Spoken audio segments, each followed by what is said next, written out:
des gens qui avaient déjà tout donné, en fait, dans leur jeunesse. Je pense que ce qu'ils ont fait est inestimable.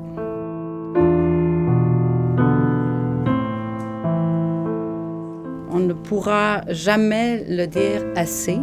Si nous n'avions pas eu les vétérans canadiens, américains, l'Europe ne serait pas ce qu'elle est aujourd'hui. Est-ce que vous préférez être détaché ou attaché? Et ils vont dire non, ne m'attachez pas, s'il vous plaît. Je préfère être libre de mes mouvements. Le fait pour eux d'être attachés est très difficile à vivre. Parce que pour eux, ça leur rappelait des fois les camps et la guerre.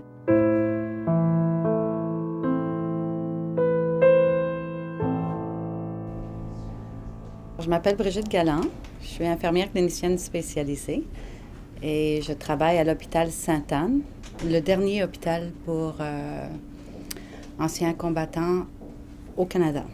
Le projet qu'on a soumis, c'est justement pour réduire les contentions. On s'est aperçu, en fait, il y a à peu près 12 ans, en 1999, un peu par hasard, que le 3/4 de nos vétérans étaient sous contrainte.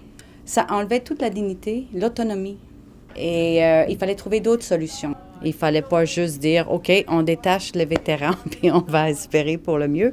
On a trouvé un programme de recherche de l'Université de Laval. Et on l'a implanté. Et ce qu'on a bien fait, je pense, c'est qu'on l'a implanté sur une période qui était très longue. Bien, c'est sûr que quand on a commencé le programme de réduction de contention, on avait au-dessus de 40 de nos patients qui étaient contentionnés.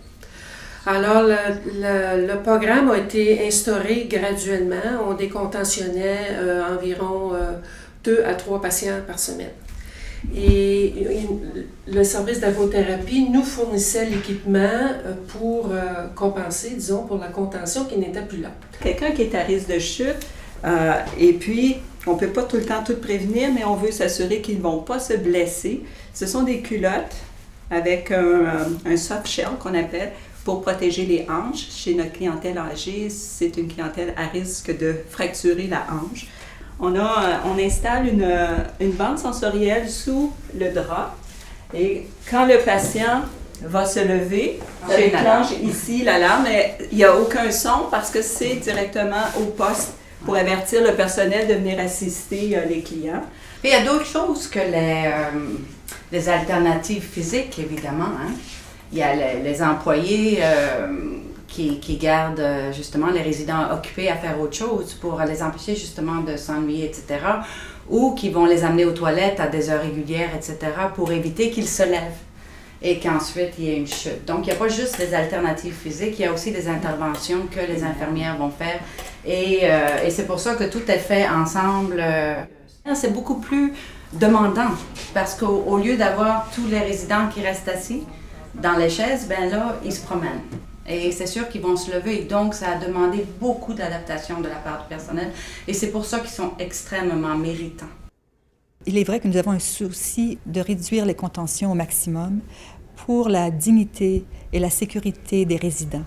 Nous y travaillons en interdisciplinarité et nous cherchons continuellement à améliorer la mobilité des résidents, leur force, leur endurance, leur équilibre, afin que leur fonction soit améliorée et qu'on n'en vienne jamais à cette fameuse contention.